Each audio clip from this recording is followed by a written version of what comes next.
அஸ்ஸலாமு அலைக்கும் வரஹ்மத்துல்லாஹி வபரகாத்துஹு. வலைக்கும் அஸ்ஸலாம் ரஹ்மத்துல்லாஹி வபரகாத்துஹு. மற்ற இஸ்லாமிய மாதங்களுக்கு இல்லாத சிறப்பு ரமலான் மாதத்துக்கு மட்டும் எப்படி வந்துச்சு? அல்லாஹ் இந்த மாதத்தை மட்டும் சிறப்பான மாதமாக தேர்ந்தெடுக்கிறதுக்கு காரணம் என்ன? இது ஒரு நல்ல கேள்வி தான் ஹைரா. இந்த கேள்விக்கு பதில் சொல்கிறதுக்கு முன்னாடி நாம் அல்லாஹ் யார் அப்படிங்கிறத புரிஞ்சுக்கணும். அல்லாஹ் என்பது இந்த உலகம் மட்டுமில்லை, இந்த 7 வானங்களையும் படைத்து அவனுடைய ஆட்சியின் கீழே வச்சுருக்கான். அல்லாஹ் முடிவு செய்யக்கூடிய விஷயங்களில் தலையிடுறதுக்கு யாருக்குமே அனுமதி கிடையாது, யாரும் தலையிடவும் முடியாது. குர்ஆனில் அல்லாஹ் இப்படி சொல்லி காட்டுகிறான், வ ரப்புக யஹ்லுகு மா யஷா வ யஹ்தரு. உங்களுடைய இறைவன் தான் நாடியதை படைப்பான், தான் நாடியவற்றிலிருந்து தேர்ந்தெடுப்பான். இதுதான் உன்னுடைய கேள்விக்கான நேரடியான பதில்.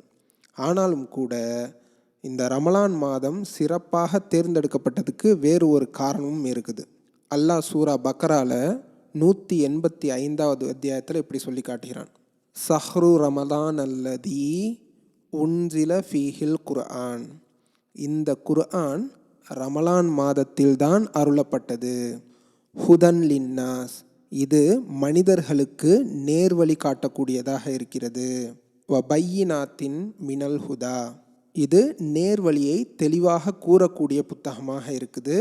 அது மட்டும் இல்லை, வல் ஃபுர்கான், இது பொய்யை விட்டு உண்மையானதை ஹக்கை தனியாக பிரித்து காட்டக்கூடியதாக இருக்கிறது. இப்படி அல்லாஹ் இந்த குர்ஆனை கொண்டுதான் இந்த ரமலான் என்கிற இந்த மாதத்தை சிறப்பிச்சிருக்கான். குர்ஆன் மட்டும் இந்த மாதத்தில் அருளப்படவில்லை என்றால் இந்த ரமலானுக்கு பெருசாக எந்த சிறப்பும் கிடையாது. குர்ஆன் அருளப்பட்ட ஒரே காரணம்தான் இந்த ரமலானுக்கு மிகப்பெரிய சிறப்பு வர்றதுக்கான காரணம். அப்போ குர்ஆன் அருளப்பட்டது தான் ஒரே காரணமா? உலகத்தில் எவ்வளவோ புத்தகம் இருக்குது. அப்படி இருக்கும்போது குர்ஆனுக்கு மட்டும் ஏன் இவ்வளோ சிறப்பு? உலகத்தில் இருக்கிற மற்ற புத்தகங்கள் எல்லாமே மனிதர்களால் எழுதப்பட்டது, கரெக்டா? ஓகே.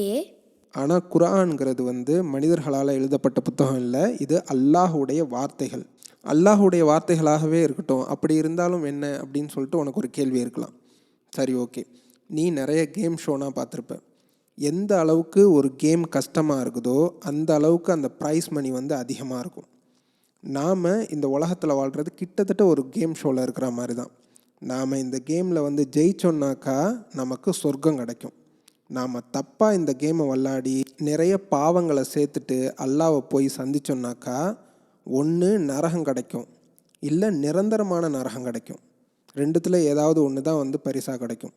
அப்படி இருக்கிற கேம் ஷோலையே ரொம்ப காம்ப்ளிகேட்டடான கேம் ஷோ தான் மனிதர்கள் வாழ்ந்துக்கிட்டு இருக்கிற இந்த வாழ்க்கை.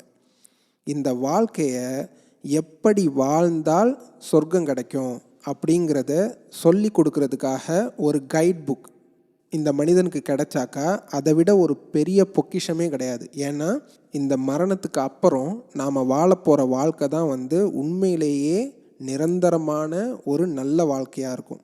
அந்த வாழ்க்கையை நாம் சொர்க்கத்தில் அமைச்சிக்கிறோமா அல்லது நரகத்தில் அமைச்சிக்க போகிறோமா அப்படிங்கிறது தான் இந்த குட்டி வாழ்க்கை நமக்கு டிசைட் பண்ண போகுது.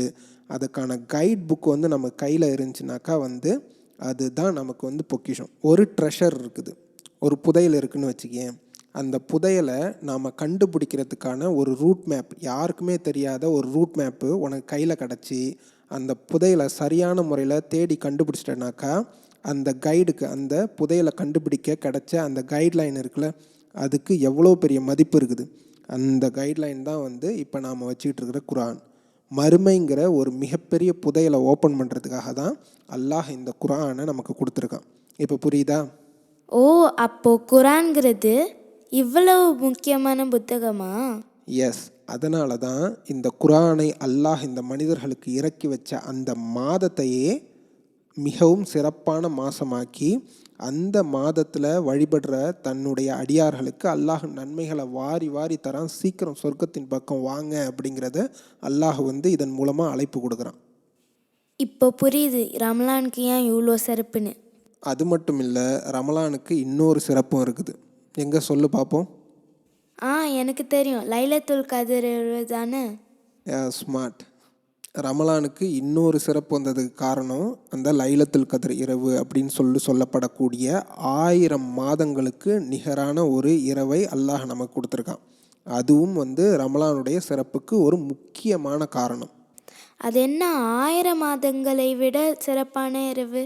இந்த உலகத்தில் மனிதர்கள்னால் வாழ்கிறாங்களே, ஒரு மனிதன் இந்த உலகத்தில் எத்தனை வருஷம் சராசரியாக வாழ முடியும்?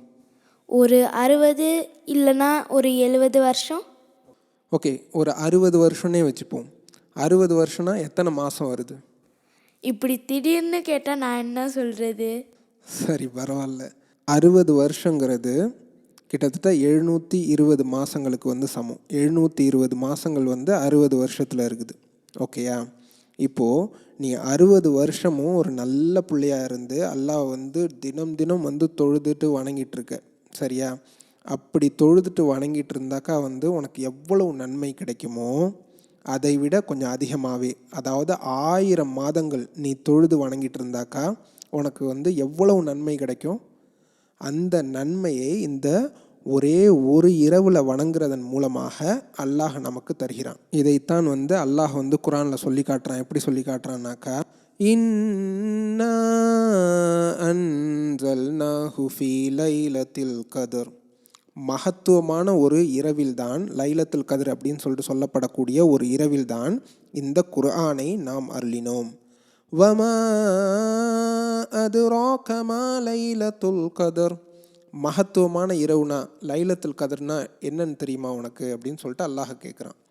லைலத்துல் கத்ரி ஹைரும் மின் அல்ஃபி ஷஹர், மகத்துவமான இரவு இந்த லைலத்துல் கத்ர் இரவு என்பது 1000 மாதங்களை விட சிறந்தது அப்படின்னு சொல்லிட்டு அல்லாஹ் சொல்லி காட்டுகிறான்.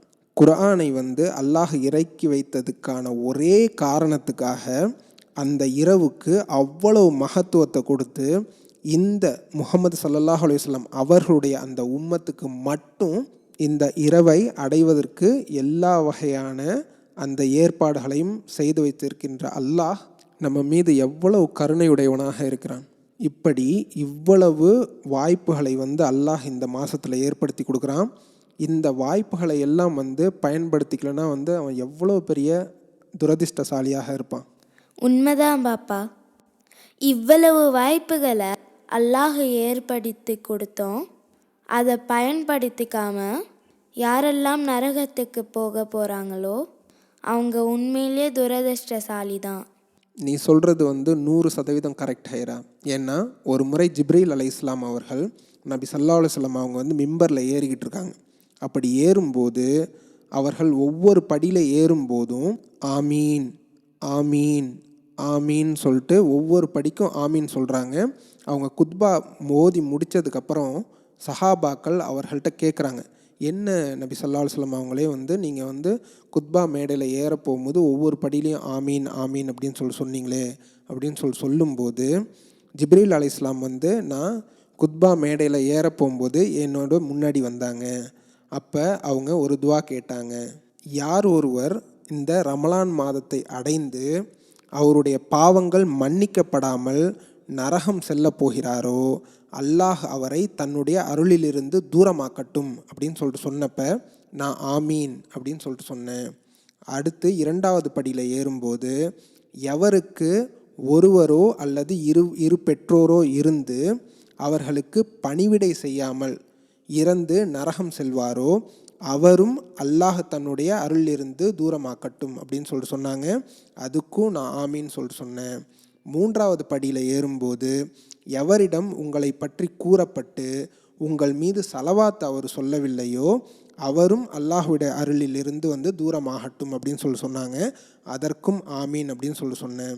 இந்த ஹதீஸ் பல ஹதீஸ் புத்தகங்களில் பதியப்பட்டிருக்குது.